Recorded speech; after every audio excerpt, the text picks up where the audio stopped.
oke gas, tambah dua torang gas.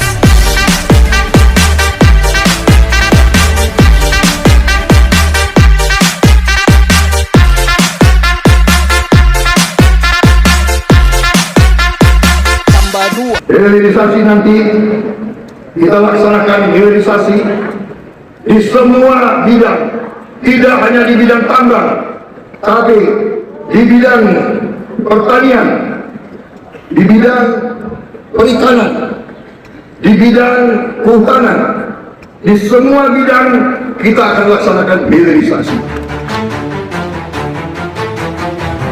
Unit 3 PIK Pertanian Perkebunan Peternakan 3P melakukan roadshow aktivitas prototipe. Di mana prototipe ini programnya elemen-elemennya organnya relawan Prabowo Gibran. Program hilirisasi swasembada pangan yang disampaikan itu bukan hanya kata-kata, tapi itu suatu hal kepastian. Di mana komunitas-komunitas bagian dari Prabowo Gibran sudah mengimplementasikan prototipe dan telah menghasilkan. Perjalanan hari ini, Selasa tanggal 19 Desember tahun 2023, Unit 3 PIK Pertanian, Perkebunan dan Peternakan 3P TKN Tim Golf Prabowo Gibran bersama Bungaste Fernando Duling melakukan roadshow ke Ciseeng Gibranku, Pabrik Mini Home Industri Sorghum dan ke Cikarang GRPG, Budidaya Lele. Kegiatan ini melibatkan Arun, Jelita Arun 08, Brigadir, GRPG, Laskar Trisakti 08, Persaudaraan 98, Gatot Kaca, Pas Gibran, Brik, Gibran Fans, Etapas Cadas, Beta Gibran, Gibranku dan Pasukan Udara 08. Hilirisasi pertanian, perkebunan dan peternakan adalah mengolah hasil yang kita miliki menjadi produk turunan lain. Produk olahannya ini dapat dijual dengan harga yang lebih tinggi. Potensi pendapatan yang diraih berlipat dibanding sebelum diolah. Hari ini, Selasa 19 Desember 2023, tim dari PIC Pertanian, Perkebunan, Peternakan melalui unit 3-nya, yaitu dokumentasi dan komunikasi, akan melakukan roadshow di Jawa Barat, tidak kurang lebih di 5 titik untuk aktivitas mengangkat prototipe dari organ relawan Prabowo Gibran, yaitu mengenai tentang prototipe apa yang sudah dapat dilakukan dalam penuntutan hilirisasi swasembada pangan.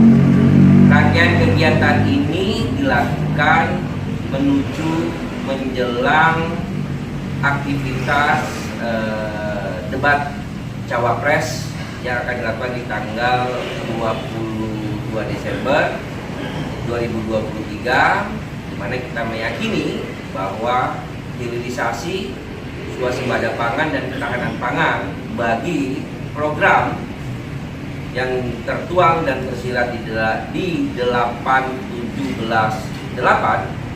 Prabowo Gibran, bahwa itu adalah suatu hal yang real dan nyata. Terima kasih, kami mohon doanya, semoga perjalanan unit 3 dalam mengeksplor prototipe dari aktivitas pertanian, perkebunan, peternakan berjalan dengan baik, sehat walafiat. Amin.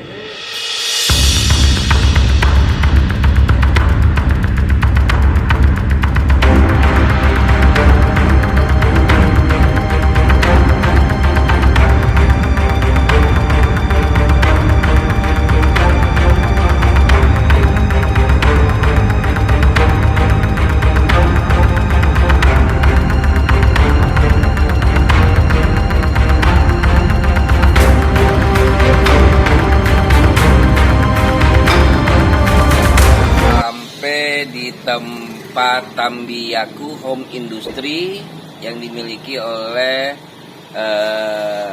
Bro Bayu Gibranku.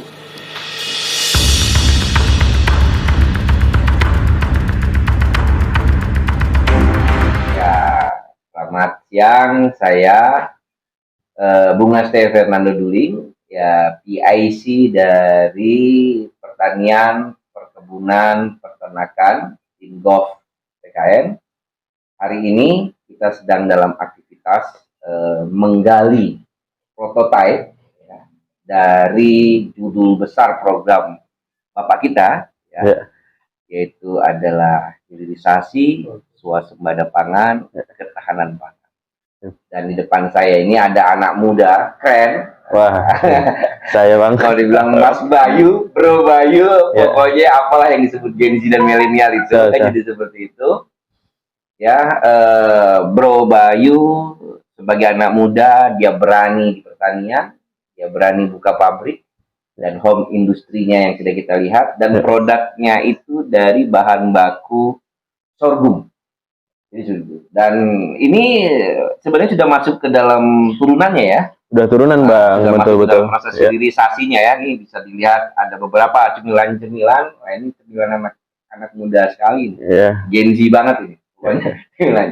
Tapi kita santai saja, Bro Bayu tolong sampaikan ekspor. Jadi gini, rangkaian kita ini kan kita tanggal 22 itu, cawapres kita kan akan debat. Kan gitu kan ya. Dan salah satu materinya yaitu adalah ekonomi kerakyatan dan digital atau ekonomi digital. Seperti itu. Nah, dalam hal ini makanya kita di segmen pertanian, perkebunan, peternakan yang kita sebut sebagai 3P. Ya. 3P itu lo Prabowo. Masuk.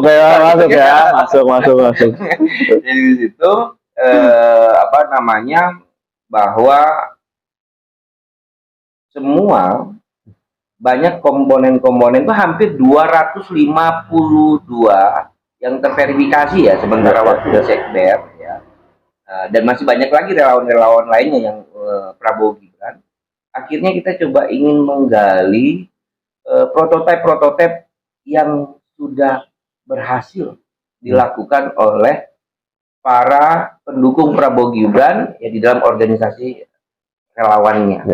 Dan dalam hal ini atau Bro Bayu itu berada di Gibranku ya. Gibranku, betul.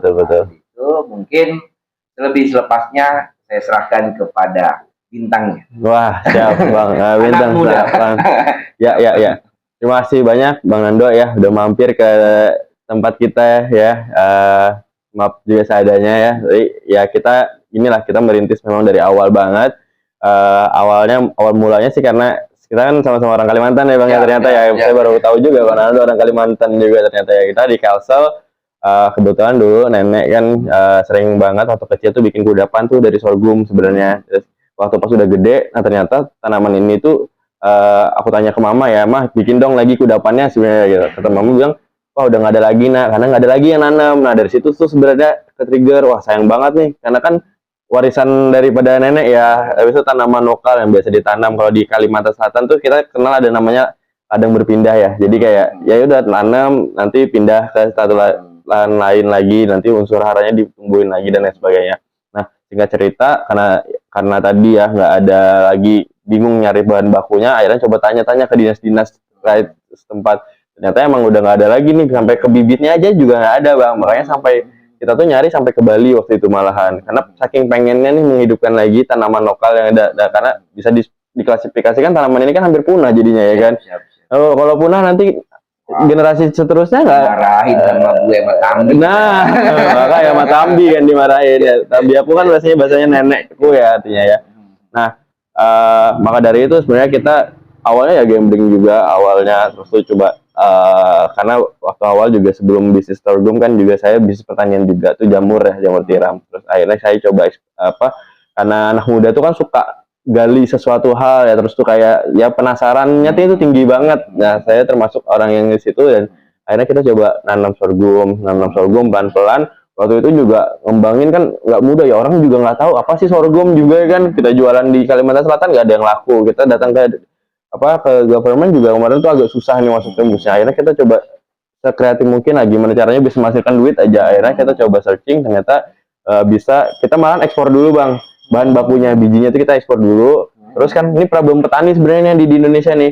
Jadi kadang-kadang udah pengiriman pertama, pengiriman kedua oke nih ya kan. Nah yang kedua, yang ketiga, yang keempat tuh udah QC-nya udah berantakan banget. Jadi kayak kita nggak bisa lanjutin ekspor kita karena satu dari bahan baku kurang, kedua juga kualitas kadang-kadang kurang dijaga. Makanya sih ini sih sebagai generasi muda juga kadang-kadang saya pertama kali terjun ke pertanian aja nih ke lapangan itu rata-rata tuh yang umurnya 40 tahun bang, ya kan.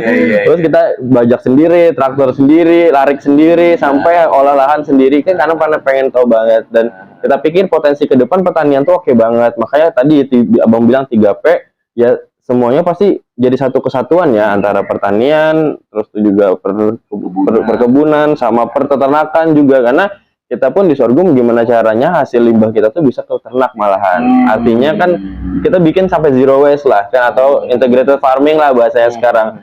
Mungkin makanya kenapa kenapa saya sendiri tuh tergerak hati saya buat masuk ke Gibranku bahkan masuk ke TKN di Prabowo Gibran sendiri karena kita melihat ya sosok yang ada di sini ini kan kayak Mas Gibran kan dia benar-benar peduli nih, apalagi kita selaku UMKM ya. UMKM ini kan jadi nadi sebenarnya sekarang buat government, apalagi tadi ya ekonomi kerakyatan tuh nggak lepas daripada gotong royong ya kan.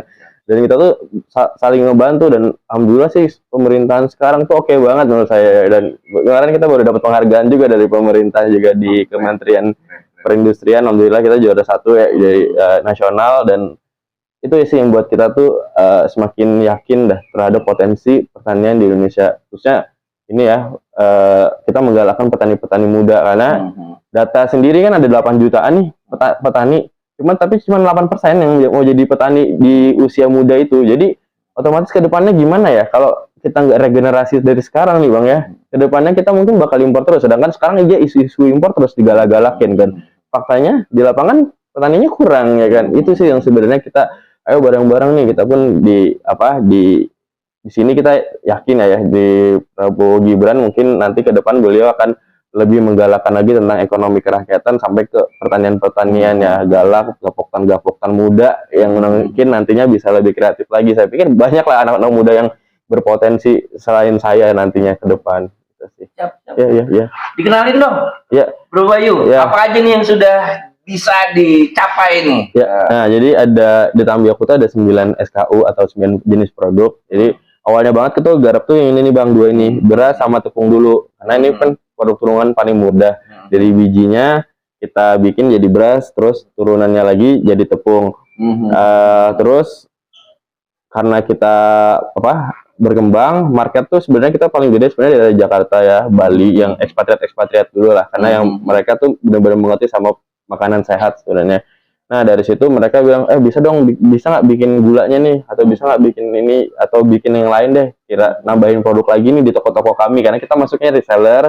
Kita juga masuk ke supermarket Bang. Jadi request mereka akhirnya kita bikin macam-macam sampai kita bikin produk-produk turunan nih ada cookies, ada gula juga, gula cair dari sorghum, ada kecap.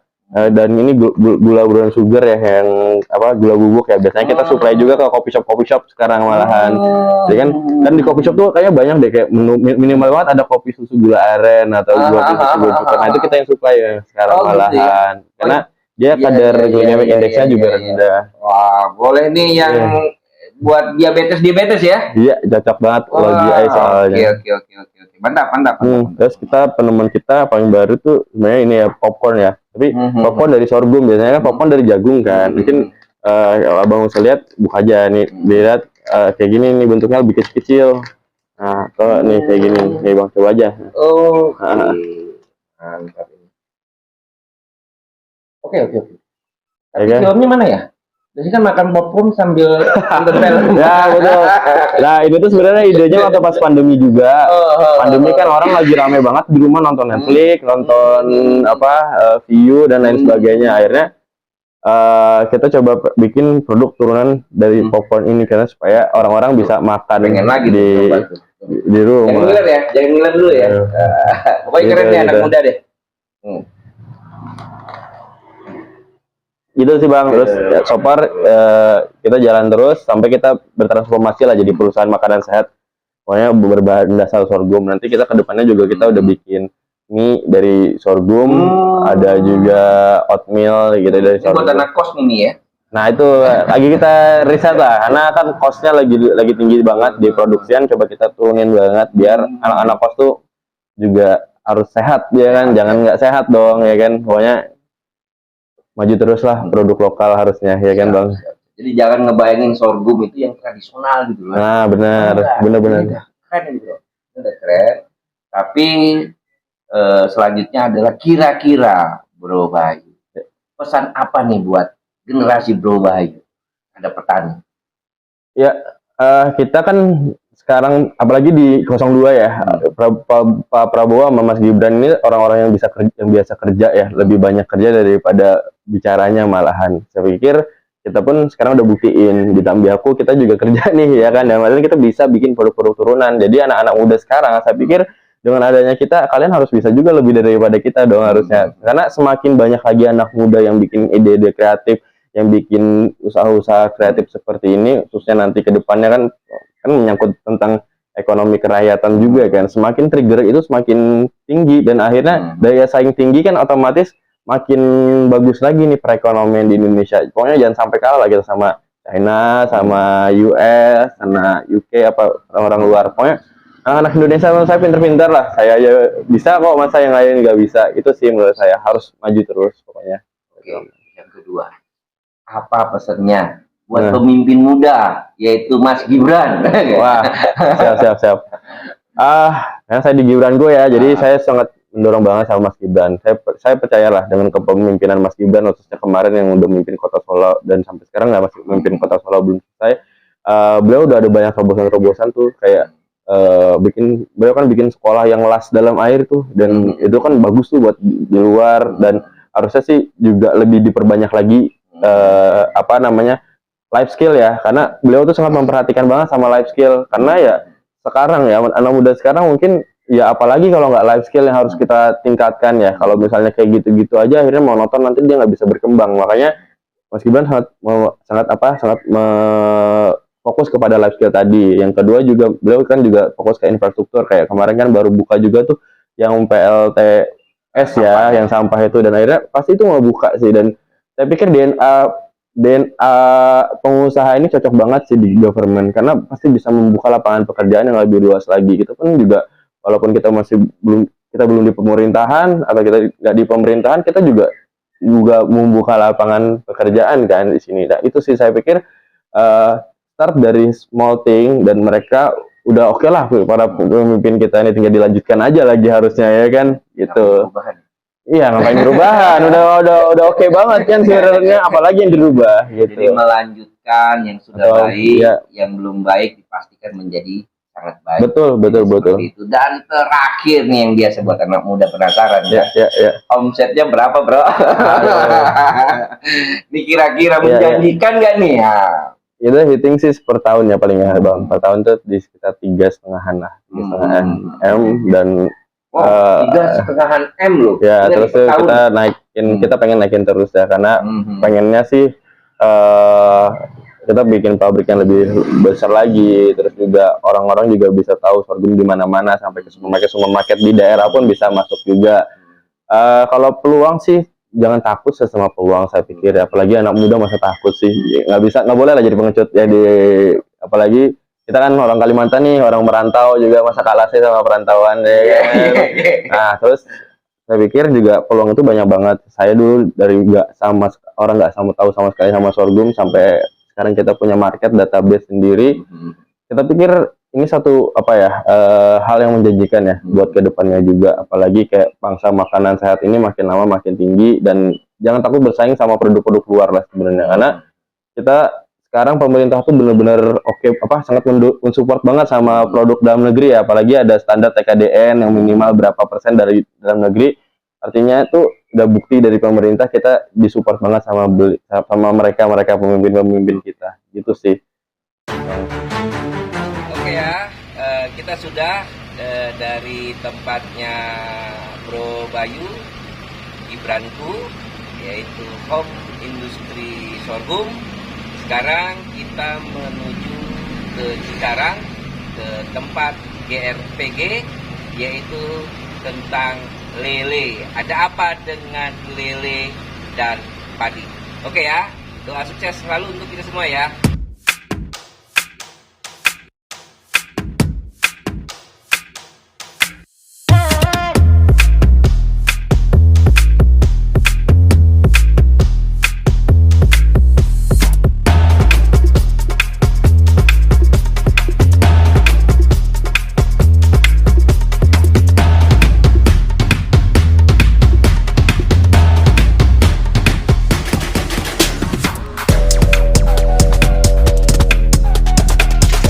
Roadshow ke Cikarang, lokasi implementasi prototipe budidaya ikan lele, GRPG.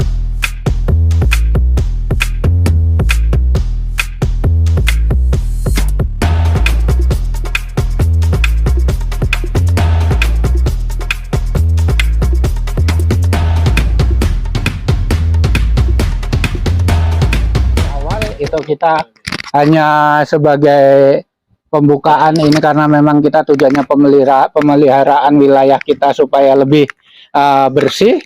Akhirnya dengan adanya rekan-rekan waktu itu saya berkoordinasi dengan lingkungan, saya bersihkan untuk wilayah ini, jadi saya jadikan pemancingan. Dasarnya awalnya dari situ, pemancingan lele awalnya. Nah, berhubung karena kita konsumsinya dari ikan itu, kita waktu itu mencari agak kesulitan di daerah sini, akhirnya coba saya sedikit banyak pembesaran lah awalnya untuk stok konsumsi kita sendiri, dalam arti untuk kebutuhan di pemancingan tersebut. Tapi dengan begitunya waktu, akhirnya kok lebih menjanjikan di budidayanya gitu kan. Dan saya juga melihat dari sekitaran masyarakat Kabupaten Bekasi ini, banyak lahan-lahan petani-petani kita yang mempunyai kolam. Tetapi tidak terurus. Karena kenapa? Mereka mayoritas petani ini tidak mempunyai untuk tempat jual. Kendalanya mereka di situ, Bang. Akhirnya kenapa? Mereka kita rekrut. Kita sampaikan bahwa ayo kalau memang kita mau, kita bikin kelompok budidaya ikan lele gitu kan. Akhirnya mereka berminat, dengan kita sampaikan ya memang tidak semua langsung kita instan langsung oke gitu kan. Akhirnya kita sampaikan ke mereka sistemnya untuk bibit dan segala macam. Awalnya kita supply gitu. Dia hanya sebagai pemelihara atau sebagai yang ngurusin gitu kan. Hasil panennya kita ambil gitu. Alhamdulillah sekarang sudah berkembang untuk khususnya di wilayah Kabupaten Bekasi sudah agak lumayan banyak sih, Bang, hitungannya kan.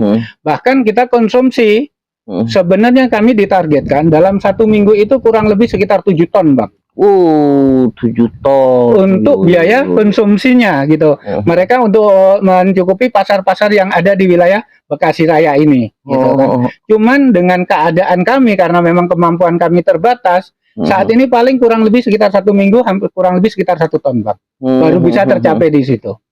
Gitu.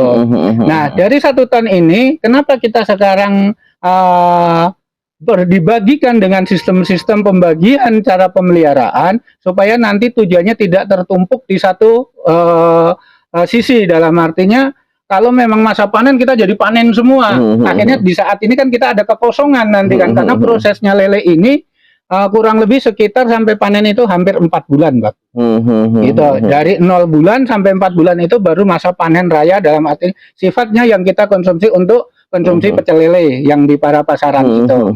Dalam arti sekilo 6 sampai 9 ekor. Itu kalau pas panen ini air di enggak. Kalau sistem ini jaringan ya. Jaringnya jadi kita turun posisinya. Sebenarnya mohon maaf teknisi kita yang satu teman kita lagi halangan nggak bisa hadir. Kalau enggak sebenarnya kita contohin gitu kan. Gitu. Cuman karena gitu. Jadi kalau di sini mohon maaf, Bang, ini kita nggak ada ikan besar karena saya kebetulan bagian pembentukan bibit. Jadi saya menciptakan bibit, Bang. Gitu kan. Jadi dari pemijahan dari 0 bulan sampai usia 2 bulan saya dengan ukuran 78 sampai 910 cm. Nanti kita suplaikan ke petani-petani yang ada gitu, Bang. Mereka baru yang menciptakan sampai ukuran panen. Gitu. Itu, Bang. Untuk artinya partisipasi masyarakatnya jalan ya. Betul, karena kenapa saya memang menciptakan untuk teman-teman di kelompok kami itu supaya benih dari kita hasil panen juga ke kita, Bang. Karena kita memang sudah mempunyai pasar tersendiri gitu kan. Yang ditargetkan sebenarnya dalam 1 minggu 7 ton 7 ton itu tadi ya. Cuman saya baru bisa mensuplai sekitar 1 ton di kelompok kami. Gitu, Oke. Menjanjikan tuh berarti ya. Insya Allah, Bang. Sebenarnya kalau memang kita bergelut di dalam ikan lele ini, ya memang sih secara bisnis saya rasa untuk membantu ekonomian masyarakat sekitar, saya rasa sih alhamdulillah kemungkinan bisa lebih membantu lah, Bang, dalam artinya gitu. Karena kalau lele ini bicaranya sifatnya kan nggak setiap saat harus kita tungguin dan kita ini. Yang ngasih makannya cuman kita paling terutama ngontrol air sama pemberian pakan, Bang. Itu aja sih sebenarnya kan. Tapi untuk pakan lancar lah ya, Pakan atau gimana juga kendala-kendala sebenarnya kita juga? kendalanya ada di pakan nih Bang, jujur aja. Satu, karena harga pakan memang semakin melambung, harga ikan kita stuck karena kita posisinya kebetulan di budidaya kita ini, di kelompok kita ini untuk nilai segala untuk harga sudah kita tentukan Bang. Jadi semua dari kelompok ini sudah mengetahui kita tidak bisa main curang Bang. Bahwa harga ukuran sekian nilainya sekian, ukuran sekian nilainya, sampai konsumsi panen pun dengan per kilo saya ambil sekian, itu mereka juga udah saling tahu. Jadi kita sistemnya keterbukaan lah Bang. Karena standarisasi harga sudah ada. Nilai, iya betul, standarisasi harganya sudah ada. Kita udah ada plafon sendiri masalah harga Bang. Gitu.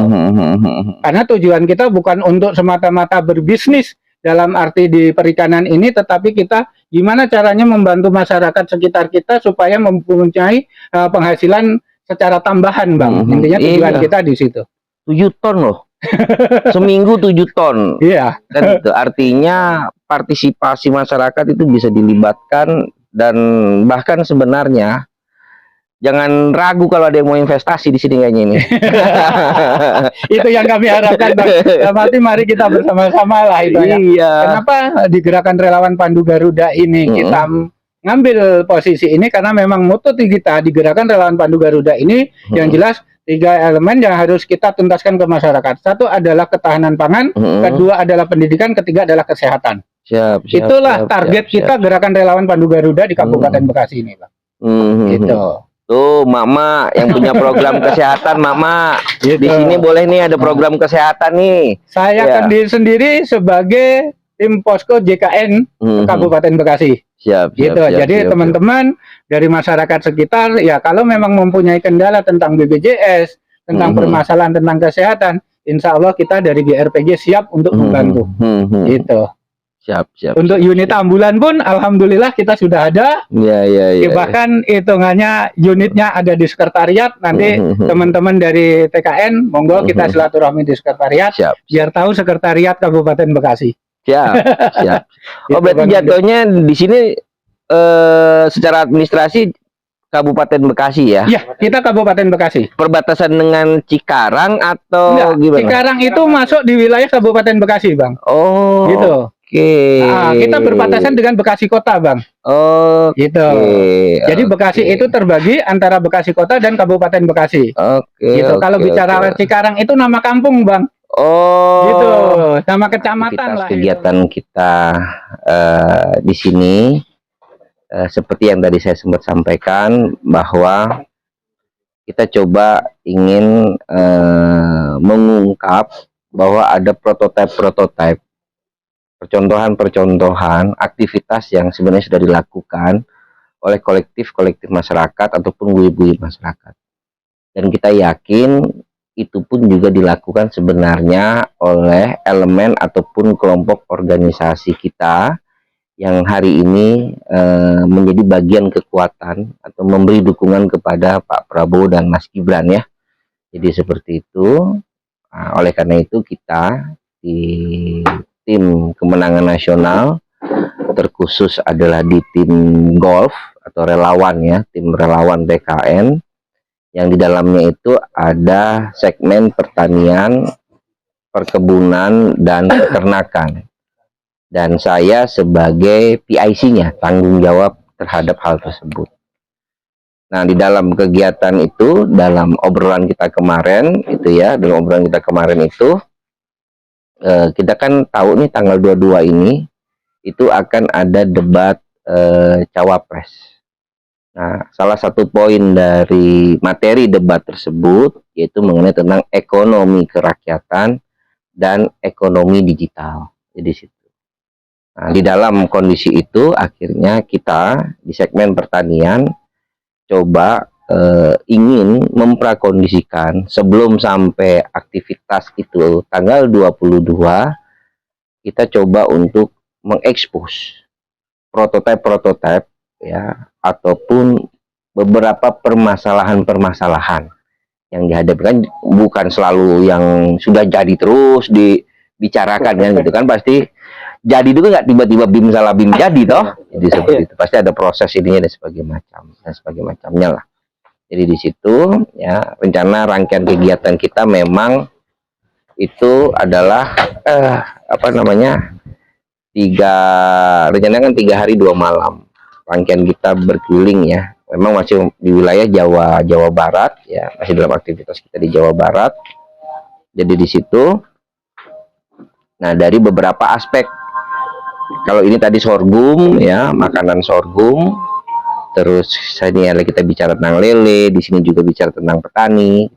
Rencana besok kita akan bicara mengenai tentang ayam, tapi lebih kepada telurnya, jadi seperti ya, telur. Terus setelah itu kita akan bicara ada perkebunan yang aktivitas perkebunnya adalah buah-buahan.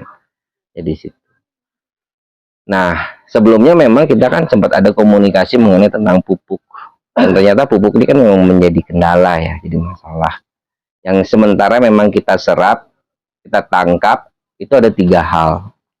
Satu memang keterbatasan petani dalam hal itu pupuk sendiri, atau kemampuan, atau sudah berapa jenis banyak pupuk kelihatannya bagi petani itu kan, udah akhir mudik lah antara betul atau tidaknya gitu. Jadi seperti hanya kita lagi sakit batuk, obatnya udah terlalu banyak gitu.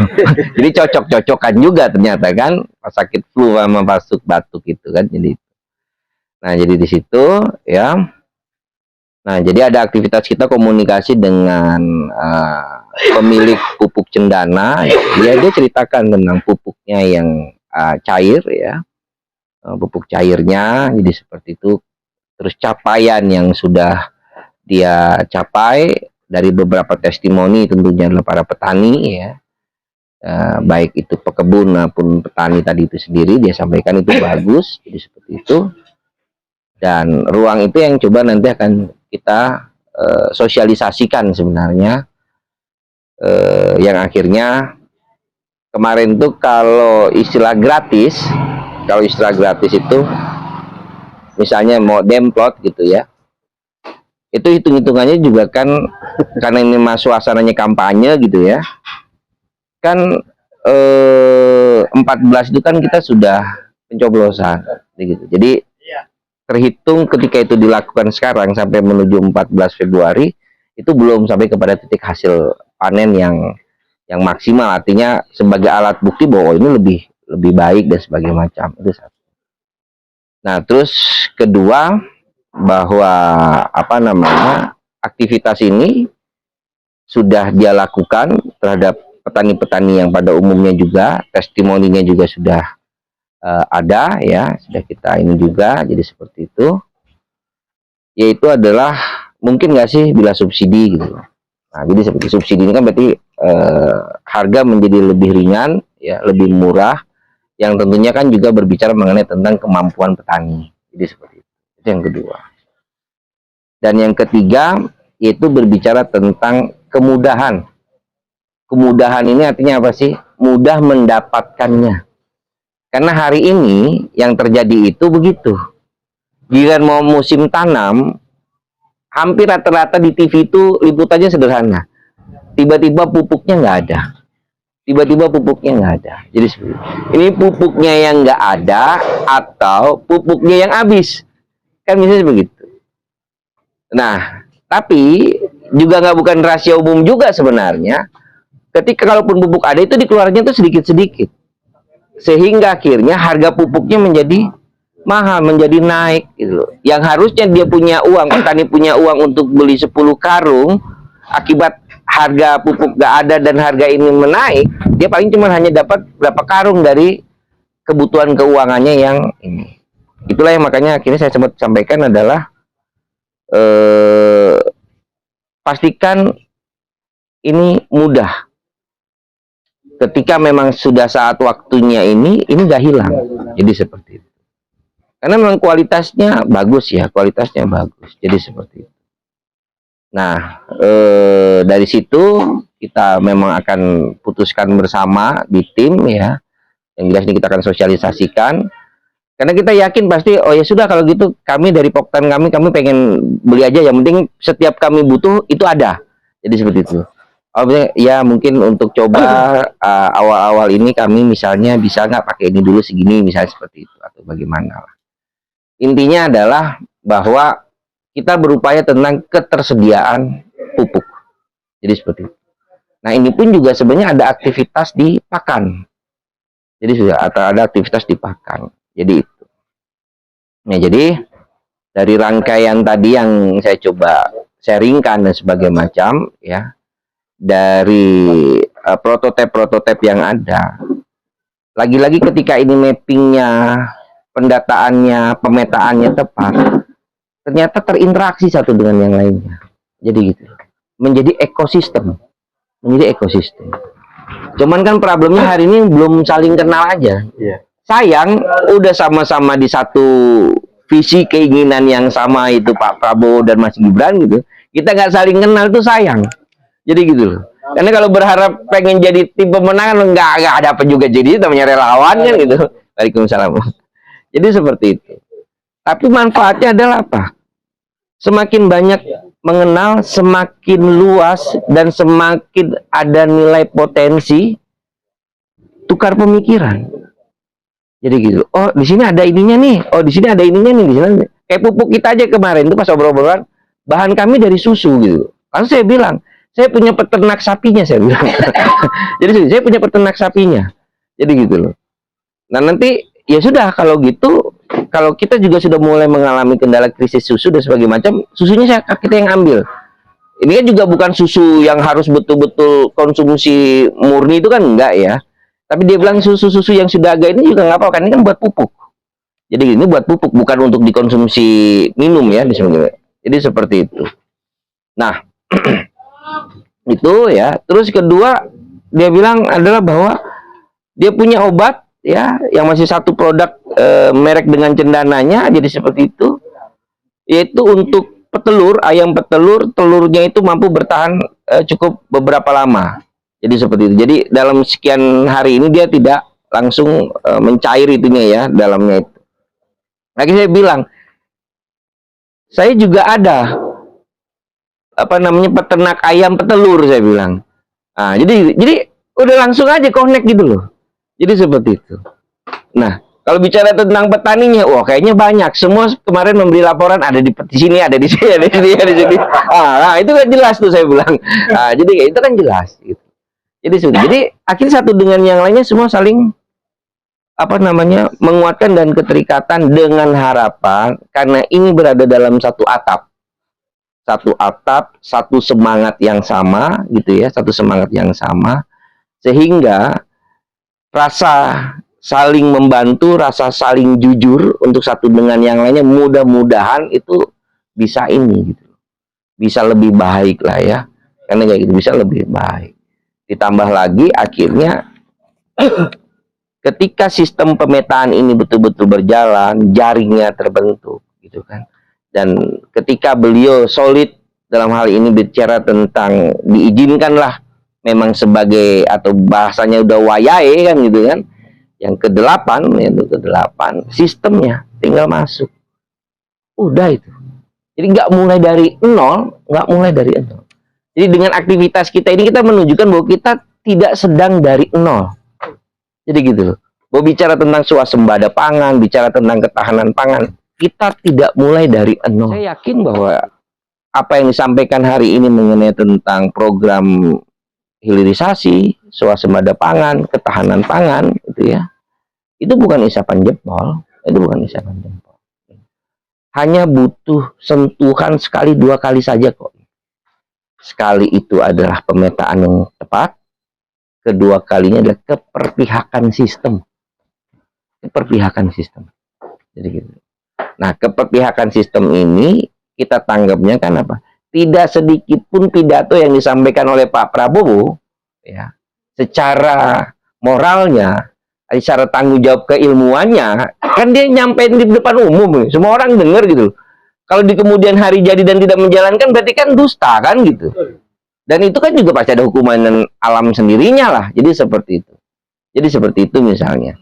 Nah, tapi yang jelas kita melihat komitmen, konsistensinya, pernyataan-pernyataannya tidak berubah dari tahun 2014 misalnya. Kalau kita mengikuti ya, jadi seperti itu. Ya, saya berharap tadi kita ini hanya butuh dua sentuhan. Sentuhan pertama memastikan peta yang tepat. Sentuhan yang kedua, keperpihakan sistem. Sudah itu. Jadi gitu. Nah, keperpihakan sistem berarti apa sih? Pupuknya bagaimana? Bibitnya bagaimana? Alat produksi mesinnya bagaimana? Pasarnya bagaimana? Itu kan keperpihakan sistem. Jadi seperti itu.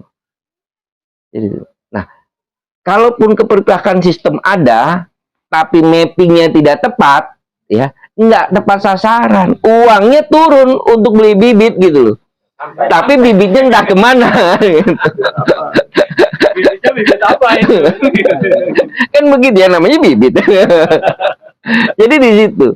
Nah, ini yang saya lihat sebenarnya adalah memastikan swasembada dan ketahanan pangan itu sebenarnya butuh 2 tahapan lagi, karena kita tidak dari nol, butuh 2 tahapan lagi. Ya, tahapan itu adalah pemetaan. Pemetaan itu pembuktiannya adalah tadi.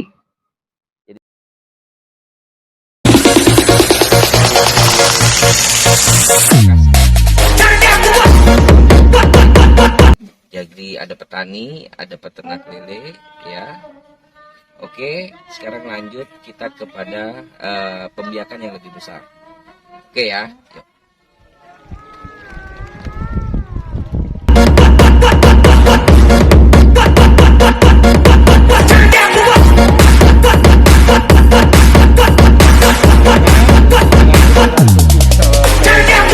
Cm, kita lepasnya di sini, Bang. Inilah proses pembesarannya.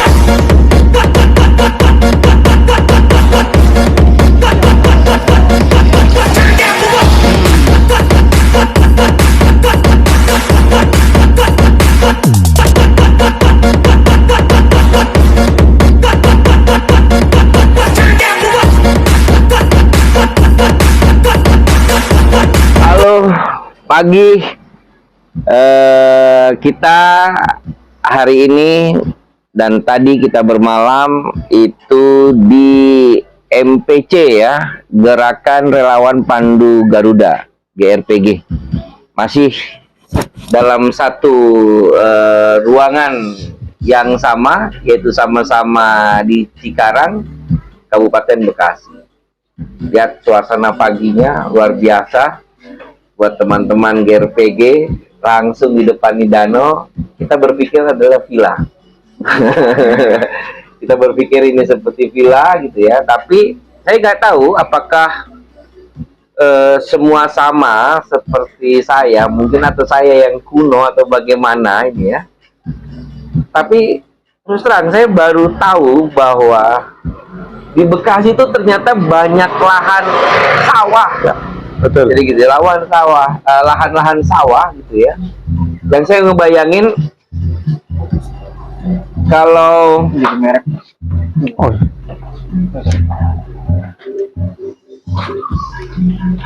kalau sawah itu saya kebayang itu adanya di Kerawang gitu.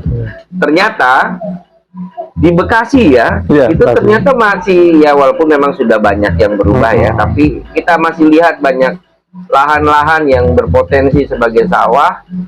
Walaupun beberapa diskus kita rata-rata memang petaninya petani penggarap ya, bukan pemilik dari lahan tersebut ya.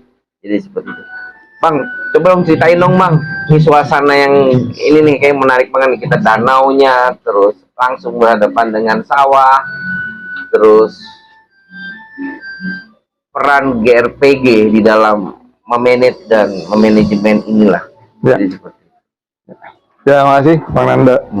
Jadi kami di sini sebagai penghuni tentunya kan ingin menciptakan suasana yang nyaman untuk keluarga, nyaman untuk lingkungan. Kenapa? Karena ketika saya 2014 masuk di sini masih penuh dengan enceng gondok, penuh dengan sampah. Semak belukar. Kemudian atas inisiatif kami minta izin ke RT RW, ke lurah untuk mengelola danau ini. Karena danau ini kan sebenarnya sebagai penampungan sekaligus sumber daripada mata air dari pompa-pompa yang ada di sini. Kita menggunakan pompa. Maka kita bersihkan, kita rawat, kita tanaman ikan, kita gunakan untuk pemancingan umum. Jadi kita percantik supaya bahwa warga ini menjadi nyaman di tempat tinggalnya sendiri. Jadi ketika pulang kerja mereka nggak perlu jauh-jauh ke Villa Bogor, cukup di sini saja. Pemandangannya asri, masih ada sawah-sawah. Ya meskipun sawah-sawah sini ada sawah-sawah garap, tanah garap, ya tetap kita bersyukur masih ada lahan yang disisakan sampai dengan saat ini tidak diambil oleh pengembang, sehingga paling tidak masih ada harapan bahwa lumbung padi itu, lumbung pangan itu masih ada di Cikarang ini pada khususnya. Nah, kemudian memang kami sendiri di Barisan Relawan Penuh Garuda, relawannya Pak Prabowo, kami memang berkomitmen untuk menjaga daripada kondisivitas lingkungan, kemudian menjaga agar petani ini sebetulnya memang harus dilindungi. Karena bagaimanapun mengingat lapangan kerja sekarang juga memang lagi susah, maka yang ada ini harus dilindungi. Banyak kita ngobrol dengan para petani dari kelompok-kelompok tani. Banyak hal yang menjadi curhatan mereka itu ya tidak jauh dari itu. Dari sifat tanah garapan itu sendiri yang cenderung masih tanah garap, bukan milik sendiri. Yang kedua, kesulitan kadang-kadang kesulitan air dari saluran irigasi kadang-kadang tidak mencapai di sini. Untuk saluran irigasi yang dari kali besar nggak sampai sini, kadang-kadang habis di tengah jalan. Makanya bersyukurnya danau ini sejak bertahun-tahun lalu tidak pernah kering. Sekemarau apapun ini tidak pernah kering. Nah, jadi ketika kemarau panjang padi masih membutuhkan air, para petani bisa menggunakan danau untuk disedot ke sawah mereka. Dan itu tidak pernah kering. Surut pun paling cuma 1 meter dari permukaan air yang sekarang, yang dalamnya sekitar 6 meteran. Itu menjadi kita sangat bersyukur sekali. Dan itu juga menjadi debit air untuk pompa-pompa, juga pompa untuk rumah-rumah tangga tidak kering. Nah, itu satu keuntungan tersendiri. Nah, kembali soal pertanian, memang harapan kami sih pemerintah bisa aware, bisa memperhatikan petani-petani yang masih ada.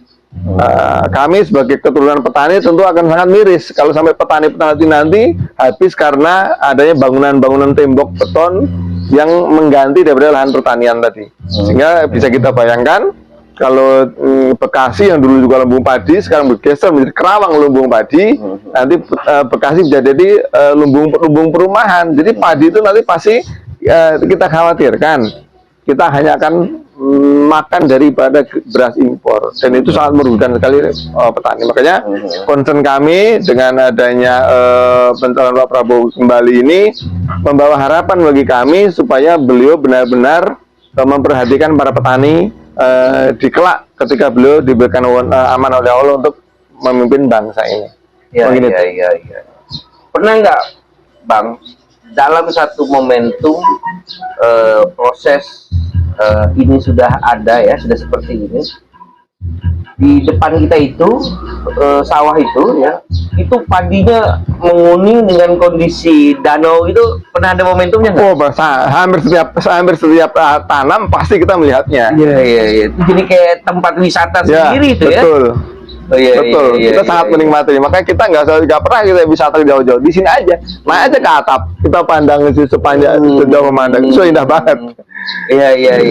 Kita semua terkhusus ya sebenarnya yang tergabung di dalam relawan Prabowo Gibran ya, apalagi yang merupakan basis pertanian, ya, perkebunan, peternakan ya, bisa lihat dan pasti sudah bisa mengilustrasikan ketika danau ya dengan isi ikan tentunya, terus juga sawah yang menguning. Wah, ini tempat yang luar biasa ini, penatnya gitu ya. Karena terus terang saya yakin mungkin kalaupun nggak banyak jumlahnya ya, ya seperti sama saya gitu. Ngebayangin Bekasi itu ngebayangin isi rumah-rumah, bangunan-bangunan beton, pabrik-pabrik gitu kan.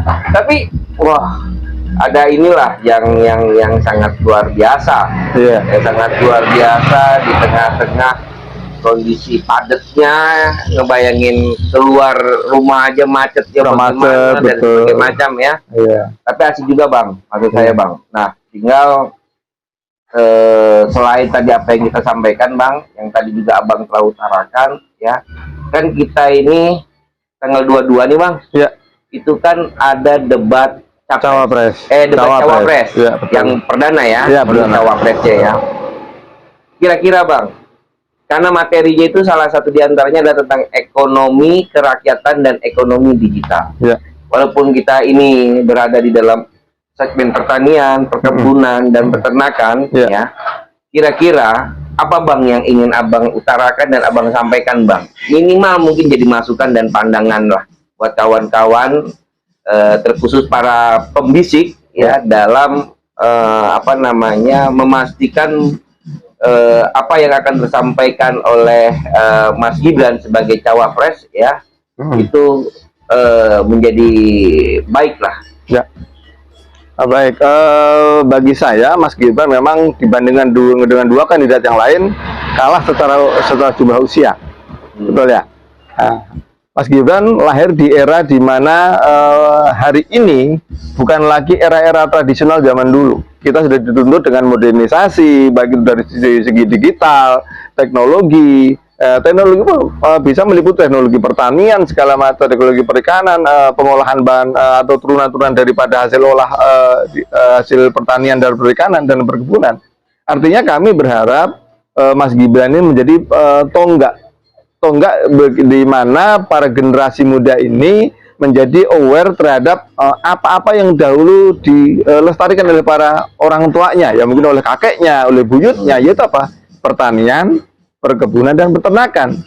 Nah, dengan adanya Mas Gibran maju sebagai calon wakil presiden ini, kita berharap bahwa pemuda-pemuda ini termotivasi.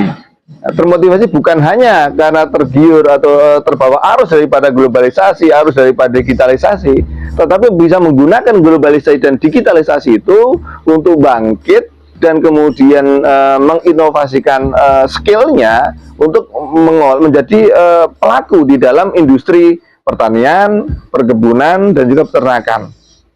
Memang kalau bicara debat, besar kemungkinan kalau bicara keilmuan tentang ilmu hukum, tentang ilmu segalanya, saya yakin ya Mas Gibran tidak semumpuni yang lain. Tetapi dibandingkan dengan itu semua, kita masih punya lebih besar harapan kepada Mas Gibran daripada dua calon yang lain. Kenapa? Karena Mas Gibran masih jauh jangkauannya, dan dia lahir di mana eranya berbeda dengan era-era dua yang lainnya. Ya, Mas Gibran lahir di era modern, sehingga cara berpikirnya pasti harusnya lebih modern. Kita yakin itu. Memang mungkin di medsos atau di percakapan media sosial, Mas Gibran mungkin dianggap kalah dengan dua yang lain. Tapi saya yakin Mas Gibran punya potensi yang tidak dimiliki oleh dua yang lainnya. Ya, itu apa? Semangat muda, semangat baharu, semangat untuk merubah, ikut menjadi pendobrak daripada pola pikir anak muda, agar dia tidak apatis, agar dia tidak menyerah, agar dia tidak pesimis menghadapi lawan-lawan yang mungkin banyak dipandang oleh orang banyak itu lebih pintar, lebih pintar, lebih pandai, lebih mumpuni.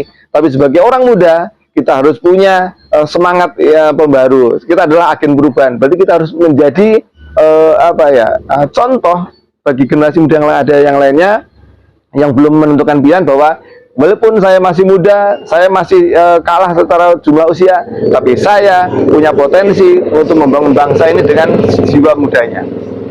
Siap. Oke ya. Setelah dari sini kita akan meluncur ke Jatiwarna. Ya, di sana itu aktivitasnya dari elemen Mas Gibran, yaitu adalah pengembangbiakan ayam bertelur. Budidaya ya, ayam bertelur. Jadi seperti itu.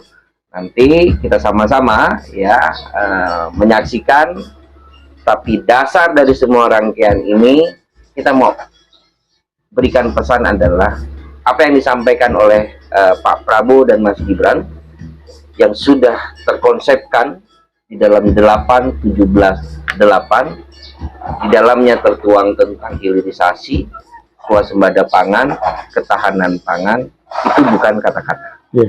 Karena kita meyakini separuh lebih, bahkan mungkin lebih dari jumlah yang ada, bahwa para organisasi pendukung Prabowo Gibran, mereka sudah membangun prototipe sebagai modal dasar, sebagai pondasi bahwa hilirisasi, swasembada pangan, ketahanan pangan bukanlah hanya sebatas sebuah mimpi, tapi harapan yang nyata yang akan dapat diwujudkan. Terima kasih. Jangan lupa ya, Nah, oke.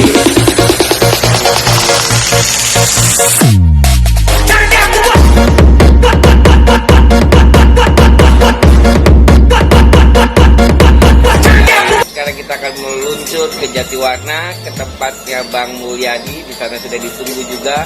Saya lihat ada mbak-mbak kita yang cantik di sana, ya. Dokter-dokternya kalau nggak salah, yaitu dokter dari pengembangbiakan ayam petelur, ya. Kita menuju Paskibran. Oke.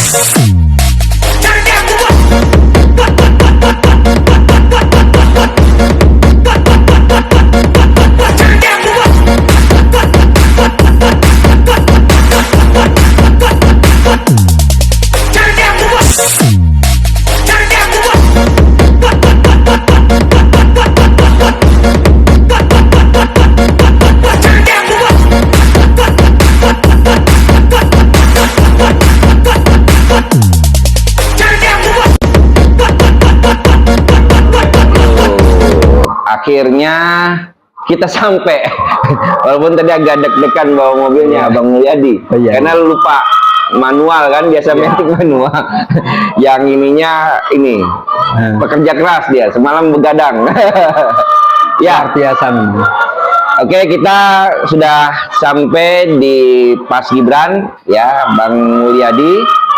Nah, dimana dalam aktivitas kita hari ini adalah kita pengen tahu banyak nih hal-hal prototipe dan hal-hal apa yang sudah dibangun oleh Bang Mulyadi, ya, yang merupakan satu bagian dari elemen organisasi relawan Prabowo Gibran, yaitu Paskibran. Saya ulangi kembali lagi, dengan Teluria kita. Dan juga saya ingatkan rangkaian kegiatan kita dari kemarin tanggal 19 dan hari ini tanggal 20, karena kita mengetahui bahwa tanggal 22 Desember nanti Bang Muli itu ada debat cawapres. Jadi Jumat ya sore, ya, perdana untuk cawapres. Luar biasa. Oke, di mana salah satu pembahasannya nanti materinya itu adalah ekonomi kerakyatan dan ekonomi digital. Siap. Itulah makanya kenapa rapat kemarin di kawan-kawan segmen pertanian, perkebunan, dan peternakan melakukan suatu bentuk aktivitas kepada unit 3, yaitu publikasi dan dokumentasi, untuk mengangkat prototipe. Jadi seperti itu, prototipe. Nah, oleh karena itu, sebelum saya juga terlalu jauh, maksud saya, pokoknya panggungnya saya kasih nih kepada Bang Mulyadi nih. Siap. Baik, terima kasih Bang Nando. Luar biasa. Yang pertama-tama saya ucapkan terima kasih. Tim golf TKN kita sudah hadir, mewakili dari pertanian dan peternakan. Luar biasa. Saya sangat mengapresiasi sekali atas kerja keras Bang Nando. Terima kasih. Dan konsep saya ini adalah konsep hilirisasi di luar minerba, artinya terkait dengan peternakan. Saya konsen di sini adalah pendampingan, pembinaan, pelatihan untuk peternakan home industry, Bang Nando. Jadi saya bangun home industry ini untuk satu, mendekatkan produksi kepada masyarakat sehingga harga itu bisa stabil. Yang kedua, kita juga bisa langsung B2C. Artinya kalau B2C itu tentunya keuntungan bagi produsennya itu agak meningkat. Kemudian terkait dengan hilirisasi, yang saya sampaikan adalah pakan ini bisa kita mixing atau bisa kita campur dengan bahan baku yang ada di Indonesia. Hilirisasi itu dari petani kemudian disampaikan ke peternak, jagung, katul, ya kan, nanti tambah konsentrat, itu di blending oleh masyarakat sendiri atau produsen sendiri yang skala home industry. Kemudian setelah itu diberikan untuk kebutuhan makan ayam kita. Nah, artinya di situ kita tidak ada ketergantungan kepada pabrik besar terkait dengan siapa saja kelompok atau mitra yang bekerja sama dengan kita. Kita akan fasilitasi dengan pelatihannya, kita akan fasilitasi dengan pendampingan dokter hewan, kemudian tenaga ahli peternakannya, kemudian pasarnya juga kita bantu. Siap. Dari situ artinya untuk bahan baku terkait dengan ayamnya juga udah kami siapkan. Untuk usia berapa yang dikehendaki oleh kelompok itu sendiri, mau tunggu 1 bulan nelur juga ada, yang 2 bulan miara baru nelur juga ada, atau dari kecil kemudian nunggu 4 bulan baru nelur juga ada. Artinya semua itu kita fasilitasi. Nah di sini Mas Gibran ini melalui Teluria itu sudah mempunyai 133 kelompok. Keren. Iya, 133 kelompok itu yang mikro. Karena lembaga pemberdayaan ekonomi rakyat sekarang udah mempunyai koperasi, anggotanya merangkul dari menengah ke bawah. Menengahnya totalnya kapasitas menengah nih dari ada yang 50.000, 20.000 menjadi kelompok koperasi ini sudah 800.000 populasi. Artinya 800.000 populasi loh. 800.000 ekor menghasilkan 85% telur per hari. Artinya sekitar 700.000 telur kita bisa hasilkan untuk memenuhi kebutuhan rakyat atau masyarakat. Nah, tentunya dari ini konsep yang disampaikan oleh tim TKN yang sering disampaikan adalah makan siang gratis dan minum susu gratis untuk anak-anak sekolah. Ini luar biasa, sangat membantu kami, sangat membantu kami. Artinya di dalam program itu kepastian serapan telur udah nyata di depan, yaitu untuk apa? Untuk masyarakat atau untuk peternak rakyat. Coba tuh 800.000 ini ekor, coba kalau dia bisa nyoblos, ngeri bro. Oke. Artinya yang saya mau sampaikan, Bang Mul, coba bisa diperlihatkan telur-telur kita ini Bang Mul. Nah itu Bang Mul. Nah Teluria ada brandnya, brandnya adalah seperti ini khusus untuk anggota kita. Kita ada dua segmen pasar, yang satu adalah modern market, yang satu adalah pasar tradisional. Modern market biasanya minta dikemas seperti ini Bang, dikemasnya. Kemudian yang untuk tradisional biasanya pakai tray atau yang kiloan itu. Nah itu melayani semuanya, jadi tidak menolak pasar atau tidak menolak kebutuhan konsumen. Apapun kita layani, karena keunggulan telur kita adalah telur fresh. Telur fresh, omega fresh, yaitu adanya di Teluria Bang. Oh gitu ya. Coba Bang dipertegas tentang omega Bang. Itu Bang di ini. Jadi ruang-ruang potensi pasarnya di Bang Mul. Ya. Coba deh, saya pengen tahu telurnya ini gimana ceritanya nih Bang Mul. Kalau nggak salah Bang Mul itu juga sempat sampaikan waktu pertemuan pertama kan? Ya.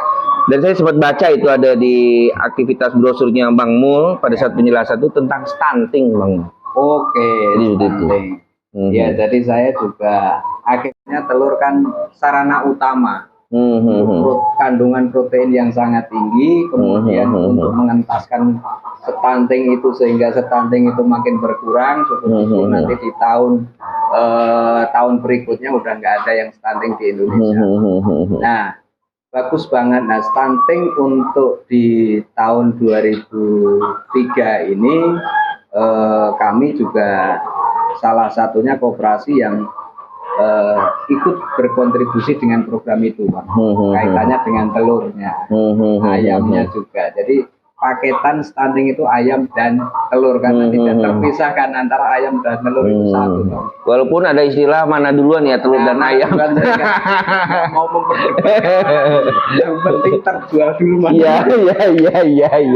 Kita pengusaha kan perdagangan gitu Bang. Siap. Terus saya juga dengar ya Bang, kayak katanya Bang Mulyadi ini, dia ini butuh jagung tuh ngeri loh, banyak loh. Mau jagung, menir ataupun katul tuh, dan itu akan terkoneksitas dengan semuanya berarti ya Bang ya, antara pertanian, perkebunan, peternakan gitu. Ya gimana tuh Bang? Ya, jadi kelompok petani, peternak ayam ini yang masuk menjadi gabungan di koperasi saya itu populasinya kan 800.000 lebih ekor kan, 800 lebih sekian. Nah, itu kebutuhan jagungnya. Kalau misalnya satu hari 1 ekor ayam itu makannya itu kebutuhannya 0,15 gram. Kemudian dalam 100 ayam, misalnya 100 ayam aja, 100 ayam itu kebutuhannya sekitar 12 kilo, sekitar 15 kilo. 15 kilo dikalikan dengan 800, udah berapa Bang? Sedangkan jagung itu adalah 50% pemakaiannya minimal. Kadang ada yang dikasih 55%. Berarti satu hari kebutuhan jagungnya itu kan udah sekitar di 50 ton. Bahkan bisa sampai satu hari itu bahkan bisa sampai 75 ton. 75 ton dikalikan per hari, 75 ton dikalikan 1 bulan 30 hari, berapa ratus ton kebutuhan, berapa ribu ton kebutuhan jagung kita untuk memenuhi kelompok kita itu. Luar biasa memang kalau misalnya nanti dari sisi pertaniannya bisa berkolaborasi, kemudian dimaksimalkan untuk nanam jagung, kemudian padi pun seperti itu. Padi itu dari menir dan katul itu kita pakai Bang untuk campuran pakan ayam ini.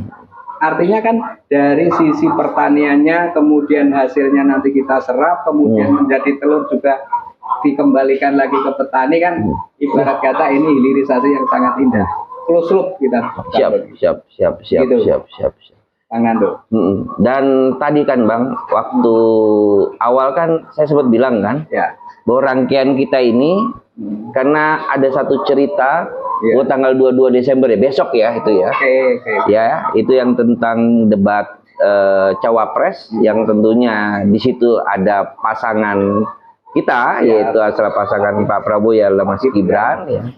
Dan satu Bang yang ingin saya tanyakan adalah apa kira-kira pesan-pesan ya dari Bang Mulyadi kepada Mas Gibran, minimal menjadi masukan dan pandangannya, dan juga sebagai tentunya adalah relawan pas Gibran. Oke. Jadi saya tidak mau melebar di luar dari kemampuan dan basic saya terkait dengan peternak rakyat.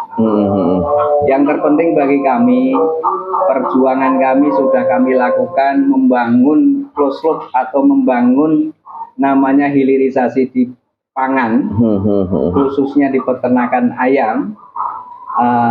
Ya harapan kami Mas Gibran itu kemudian nanti salah satu programnya terkait dengan hilirisasi pangan ini bisa diwujudkan Bang. Ini tinggal pengembangan dan akhirnya nanti bisa swasembada pangan Indonesia. Harapan kita swasembada pangan di Indonesia dari sisi pertaniannya maupun di peternakannya Bang.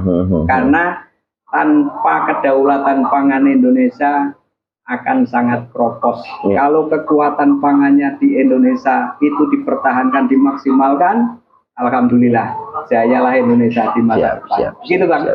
Terakhir, pasti terakhir. Tapi jangan takut untuk menyebutkan ya Bang ya, karena ada tanggung jawabnya itu yang terakhir itu. Oke, ngomong-ngomong nih Bang Mul ya, udah cerita banyak kita hal ini, home industrinya sudah jalan, mekanismenya sudah jalan, omsetnya berapa sih Bang? Jadi kami ini koperasi Bang, kami ini koperasi. Jadi koperasi ini perputarannya hari ini ya bisa miliaran tapi di koperasi Bang. Gitu. Ya semua kan untuk kelompok dan untuk anggota. Syukur-syukur nanti dengan berjalannya program ini secara nasional kan bisa luar biasa kontribusi kepada negara terkait dengan pajaknya juga jalan, masyarakatnya juga terbantu dengan pemberdayaan ekonomi rakyatnya, kemudian akhirnya cerdas karena banyak mengonsumsi protein. Itu tujuan kita. Artinya untuk pasar ini oke lah ya Bang ya. Pasar oke karena protein yang praktis dan mudah didapat adalah telur Bang. Kalau misalnya nggak kuat beli dalam satu packing, ini harganya cuman 17.000, 18.000, ya kan. Kemudian kalau misalnya nggak kuat ini beli satu butir juga kita layanin, satu butirnya cuma 2.000. ya kan. Kalau beli banyak kita diskon. Nah, begitu. Kalau produsen itu cincai. Oke. Jadi itu ya, kita nanti juga akan diperlihatkan sama Bang Mul ini di mitra-mitra ya, itu ya. Jadi seperti itunya. Tapi yang jelas kita sama-sama menyampaikan juga untuk kepada kawan-kawan Gen Z dan milenial ya. Kemarin sudah real terlihat jelas apa yang dilakukan oleh salah satu Gen Z ya yang berani terjun sebagai petani ya, dan selanjutnya kita juga sudah bergeser kemarin itu ke peternak lele dan juga para petani kita di sana ya di Cikarang tepatnya di Kabupaten Bekasi ya. Dan sekarang kita juga kembali lagi ya dengan produsen dari apa bahasanya Bang? Teluria. Jadi seperti itu, dan jangan ragu, jangan takut wahai Gen Z dan milenial ya. Dan terutama kalaupun akhirnya masih setengah-setengah ya, jadi dokter hewannya deh. Tadi cakep loh dokter hewannya, tapi belum ketemu sih. Saya tambahin Bang, closing statementnya ya kan. Ini adalah contoh yang sistem home industry atau di kamar tertutup atau di ruangan tertutup. Nah, nanti kita akan melihat mitra-mitra kita yang kapasitasnya akan agak banyakan. Ada yang 5 kali lipat, ada yang 10 kali lipat, ada yang 20 kali lipat. Nah, ini kita tinggal waktunya saja. Artinya ini hanyalah sebuah contoh yang di sini adalah tempatnya untuk pelatihan, kemudian ini untuk ya seperti ini kita diskusi di tempat peternakan yang ya kan tahu sendiri baunya seperti apa kan, nggak seperti yang diisukan masyarakat terlalu apa lah, tergantung manajemennya. Artinya siapapun yang pengen berusaha terkait dengan peternakan ayam merah atau ayam layer ini, kami siap untuk membantu. Masuk di peternakan yang lebih besar, ini kapasitas hampir tidak kurang lebih 1000 ayam ya. Nah, kita coba temuin nih lagi Bang Mulyadi ya. Ya siap. Wah, ini Bang Mulyadinya tuh, lihat tuh lagi ini. Halo Bang. Halo. Wih, ya. Ini 1000 nih Bang ya? Ya 1000 ini. Ini gimana ceritanya nih Bang? Coba deh. Iya, jadi konsep kita kan konsep 1 RW 1000 telur Bang. Jadi ini dalam naungan RW, ada di wilayah RW, maka ada produksi ayam 1000. Nah, ini di tempat Pasum ini Bang, yang lola Karang Taruna. Nah, dari sini ya alhamdulillah ini produksinya udah maksimal, udah sampai 90% Bang. Alhamdulillah. Jadi ada beberapa RW yang sudah mandiri di Bekasi ini. Oh, mantap. Ini telur satu harinya berapa bisa dapat nih Bang? Jadi satu hari 1 ekor ini kan dari 24 sampai 27 jam itu wajib nelur 1. Kemudian isinya 16 sampai 17 butir per kilonya. Kalau misalnya 1000, kemudian ada 16 dibagi 16 butir, berarti 160 kilo Bang. Itu udah stabil begitu atau kadang-kadang ada naik turunnya, kadang suka naik, kadang suka turun. Nah, naik turunnya itu satu terkendala dengan cuaca. Yang kedua di tingkat kesetresannya kalau ada aktivitas yang tinggi, namun tidak terlalu signifikan. Oh gitu ya. Oke. Tapi secara standarisasinya setiap capai itu Bang ya? Alhamdulillah kecapai. Siap. Gitu Bang. Siap. Sip. Oke Bang. Jadi. Terima kasih.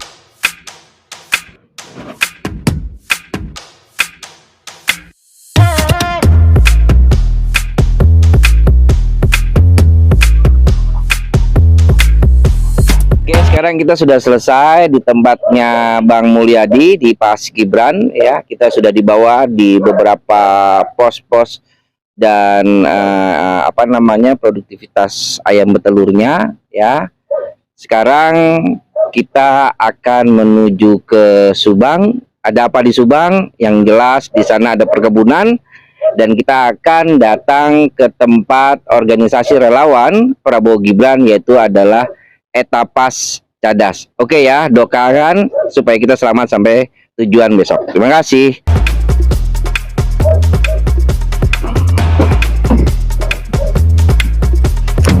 Jangan lupa